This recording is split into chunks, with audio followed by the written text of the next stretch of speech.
дуруд шунавандагони азиз, муҳимтарин хабарҳои Тоҷикистон ва ҷаҳонро дар нашри навбатӣ барномаи иттилоотии хабарҳои рӯз таи беш аз 10 дақиқа аз студияи марказии радиои муҳоҷир мешунавед. имрӯз 28 майи 2020 сол аст.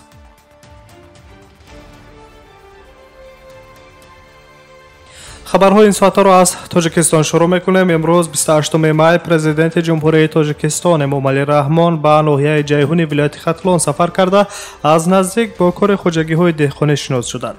Сарвари давлат аввал ба фаъолияти беморхонаи марказии ноҳияи ҷайҳун ва имконоти ин муассисаи тиббӣ дар пешгирии паҳншавии бемориҳои сироятӣ шинос шуданд.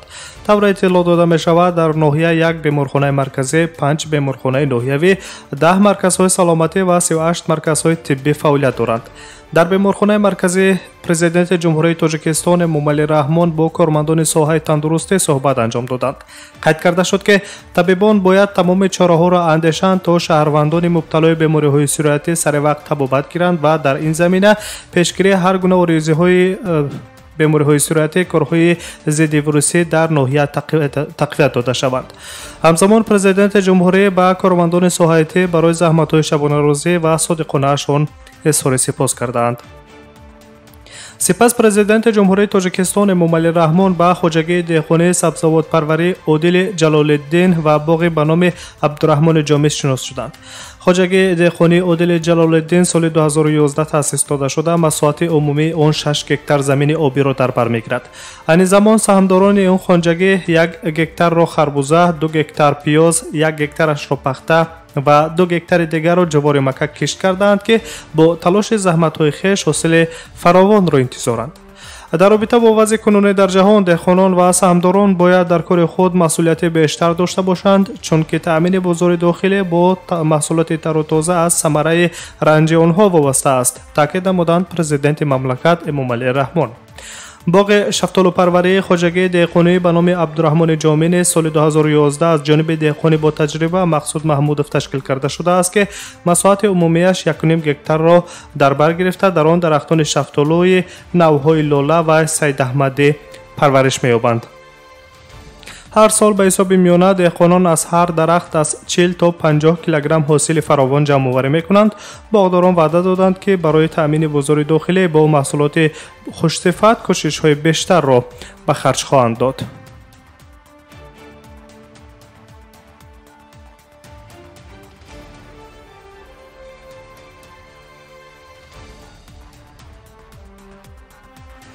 тайёраи ширкати Эйр Ҳиндустон, ки чанде қабл шаҳрвандони ҷумҳурияи Тоҷикистон, хусусан донишҷӯёни тоҷикро, ки дар ҷумҳурияи Ҳиндустон таҳсил мекарданд, ба Тоҷикистон овард. субҳи имрӯз ҳангоми бозгашт тайёраи ширкати Эйр Ҳиндустон 143 нафар шаҳрвандони кишварашро аз Тоҷикистон ба Ҳиндустон интиқол дод. сафорати ҷумҳурияи Ҳиндустон дар ҷумҳурияи Тоҷикистон хабар медиҳад, ки ҳангоми ба душанбе парвози чартерӣ анҷом додани тайёраи Эйр Ҳиндустон дар дохили он 45 нафар шаҳрвандони тоҷик қарор доштанд, ки онҳо асосан донишҷӯён мебошанд. ва ҳамин тариқ ҳангоми бозгашт ба Ҳиндустон низ аксари сафаркардагон донишҷӯёни ҳиндустонӣ буданд, ки дар донишгоҳҳои гуногуни Тоҷикистон таҳсили илм мекунанд. парвози махсус анҷом дода шуда дар мувофиқа бо мақомоти марбутаи ҳарду кишвар рӯи даст гирифта шудааст. аз ин рӯ сафорати ҷумҳурияи Ҳиндустон дар ҷумҳурияи Тоҷикистон ба ҳукумат, вазорати корҳои хориҷӣ, вазорати тандурустӣ ва ҳифзи иҷтимоии аҳолӣ, агентии авиатсияи гражданӣ ва фурудгоҳи байналмилалии Душанбе ҷиҳати ҳамкории зичт изҳори сипос намуданд.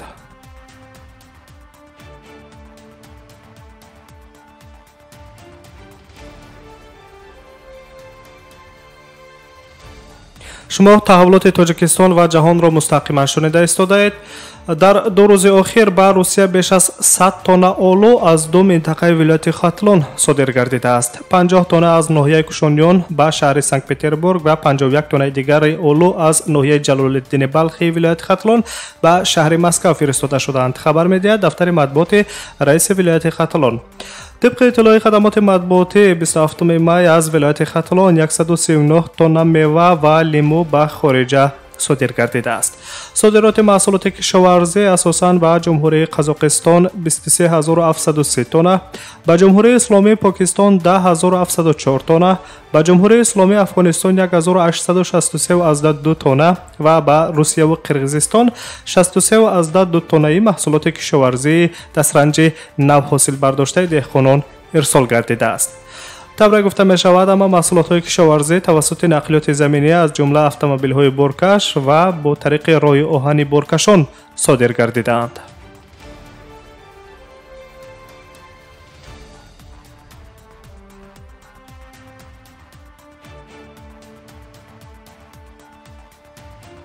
خبرهای روز را ادامه میدیم و از تاجیکستان به مسکو برمیگردیم. گرچنده در بعضی از منطقه های روسیه تا یک اندازه وضع اپیدمیولوژی رو به بهبودی دارد، اما مسئولان در منطقه های علیحده روسیه چاره‌های پیشگیری از ویروس کووید 19 را باز هم تقویت داده حالت خودنگهداری در خانه را بکار نکردند.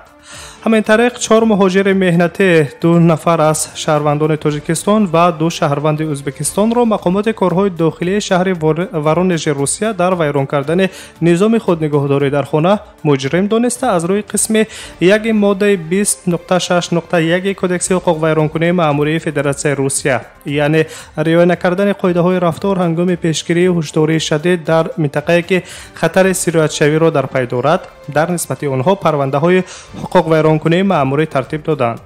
دادگاه ناحیه لبرژسکی شهر ورونژ باشد با صدور یک قرار هر 4 مهاجران را 1000 روبل جریمه بندی نموده است. در این خصوص دفتر مطبوعات همین دادگاه خبر می‌دهد.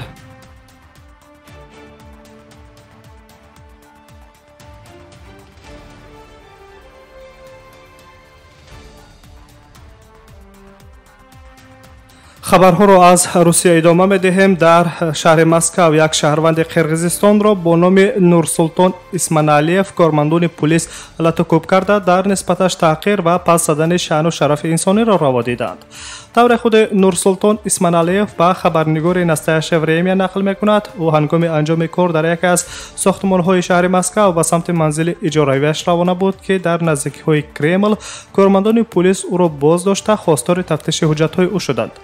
طور گفته می شود مهاجر جبر دیده همه حجت‌های لازمی را به کارمندان پلیس می‌دهد و طرز درشت معامله کردن آنها را در تلفن موبیلیش ثبت می‌کند که این خشم کارمندان پلیس را یک بار بالا برده او را مورد لطوکوب قرار می‌گیرند.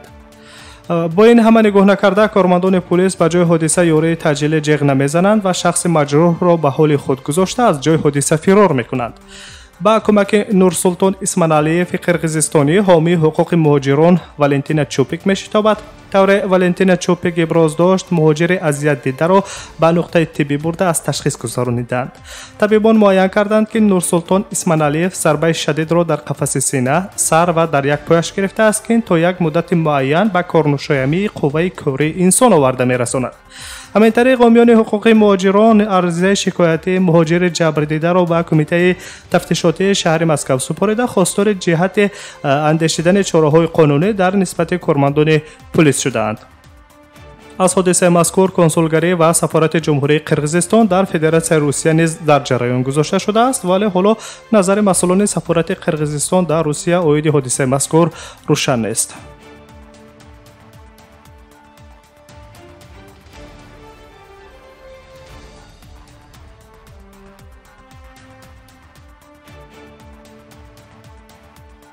و در روسیه میمونیم. خبرها رو ادامه میدهیم. مقامات راستت روسیه میگویند که نظام بیکاری روز تا روز در روسیه اوج گرفته ایستاده است و همین طریق بیکاران نیز از دولت جبران پولی طلب نموده ایستادند. تا کنون در پی جاری شدن یک چند محدودیت ها در پس منظر ویروس کووید 19 زیاد از 1.1 میلیون نفر در سرتاسر روسیه کمک پولی یک دفعه دریافت کردند، اما 1.3 میلیون نفر دیگر خواستار آنند که مقامات آنها را با کار مناسب تامین کنند و دوره بیش از 2 ماهه بیکاری آنها را جبران پردازند. خاطر رسول میکنیم که در روسیه به طور رسمی روزهای بیکاری بنا به پیشگیری از ویروس کرونا تا میانه های ماه می ادامه کرد که در این دوام نزدیک 3 میلیون نفر کار خود را رسما از دست دادند. اموری که مقامات روسیه انتظارش نبودند. مقامات مربوطه تامین کار اهالی در روسیه حدس میزنند که با ادامه کردن چنین روش سطح بیکاران رسمی تا چند ماه دیگر از مرز 5 میلیون نفر عبور میکند. طبق قانونگذاری مهنت فدراسیون روسیه، هر شهرونده که در دوره سر زدن یگان حادثه و فتوای طبیعی و یا دیگر جنبه هایی که مردم را به بیکاری آورده رسانیده است جبران پولی پرداخت خواهند کرد. و اینک صفحه جبران گیرندگان بیکار در روسیه از روی معلومات های رسمی زیاده از 3 میلیون نفر را در حال حاضر تشکیل می دهند.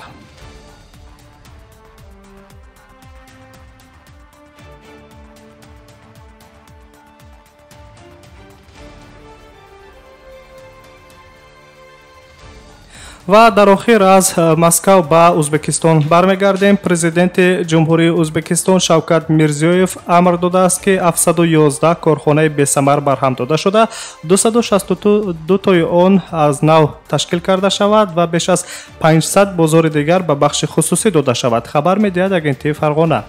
امر مذکور را شوکت میرزیویف در جریان معرفی لایحه‌ها در ساحه توریسم و خصوصی گردانی دارایی‌های دولتی به اگنتی اداره‌کنی دارایی‌های دولتی جمهوری ازبکستان داده است. پرزیدنت جمهوری ازبکستان شوکت میرزیویف دستور داده است که انتقال تقریباً 14000 اموال دولتی به سرمایه‌گذاران خصوصی زودتر صورت بگیرد و همین طریق به اعضای حکومت ازبکستان سفارش داده شده است که برنامه خصوصی گردانی اموال دولتی را تهیه و آماده کنند. و اول سال 2020 از اول سال 2020 299 دارایی‌های دولتی به مبلغ 348 میلیارد سوم یا خود 24.4 میلیون دلار به بخش خصوصی فروخته شدند. سرمایه‌گذاران نو به این انشاءات 3.3 تریلیون سوم یا خود بیش از 325 میلیون دلار سرمایه‌گذاری کردند و وعده دادند که 4,700 جای‌های نوی کاری تأسیس می‌دهند. از جمله مهمانخانه‌های سابق چارسو، کارخانه سمرقند خیمیا، سهم دولتی در مهمانخانه ازبکستان و زواد سوده کنگرات تاکنون فروخته شدند. به این انشاءات ها 425 میلیون دلار سرمایه گذاری کرده می شود که تأسیس 800 جایهای نوی کاری نیز در نظر است. همچنین شوکت میرزیویف دستور داده است که سهم دولتی در بانک‌های ایپاتیکا بانک، اوسپرومستروی بانک، اساکا، علاقه بانک، قشقل بانک و تورم بانک به بخش خصوصی داده شود.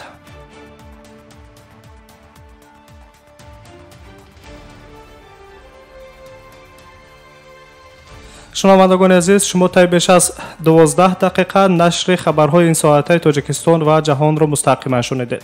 تا نشر نوبتی سلامت بمانید.